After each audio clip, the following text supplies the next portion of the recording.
Now to Saudi Arabia.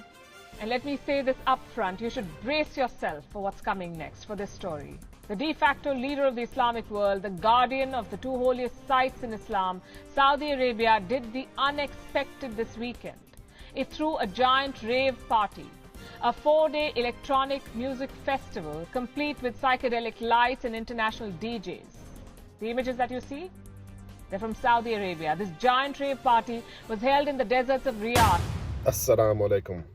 Grand Shaykh Nazim Haqqani had mentioned that if you do not allow the people to show their love for Prophet and show their love for Islam by expressing it vocally and singing their praise to the Prophet and singing the dhikr of Allah subhanahu wa ta'ala, that you'll find the Muslims in every disco dancing and singing their love for things other than Islam and things other than Allah in haram ways.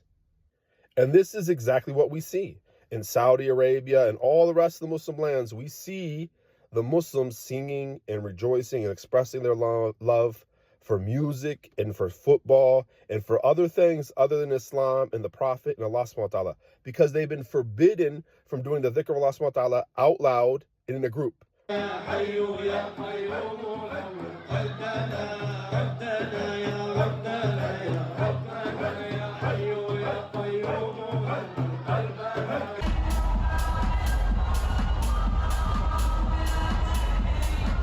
Remember, it's haram all year round, except for on Eid, when it becomes sunnah to say, Allahu Akbar, Allahu Akbar, Allahu Akbar, La ilaha illallah. That's sunnah. On Eid, it's sunnah to do this. The rest of the year, they say it's haram to do dhikr out loud in a group. Allahu Akbar.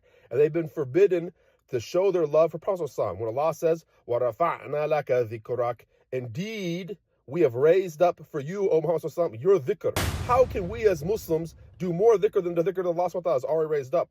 And when Allah SWT says, إِنَّ اللَّهَ وَمَلَائِكَتُهُ يُصَلُّونَ عَلَى النَّبِيِّ, Allah and His angels are praying to the Prophet ﷺ.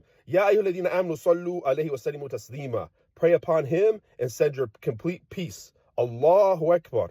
And when Allah SWT says, وَأَقِيمَ الصَّلَاةَ لِذِكْرِ, establish the salat for what purpose? لِذِكْرِ, for the dhikr of Allah SWT. Allah says, وَلَذِكْرُ اللَّهِ أَكْبَرُ, and the remembrance of Allah SWT is the greatest thing you can do. So how can you forbid what Allah SWT says is the greatest thing? And just to put the nail in the coffin, as they say, you find in Bukhari, right after the book of Salah, right after you see the hadith about saying salam to the right and left, the very first hadith you see is from Abdullah Abbas. He mentions what? أَنَّ رَفَ صَوْتُ بِذِكْرِ, that they used to raise their voice with dhikr. حِينَ يَنْصَرَفَ النَّاسُ مِنَ الْمَكْتُوبَةِ, when the people would leave their 5 daily prayers. Nas here means Sahaba, because this is Abdullah Abbas witnessing what happened.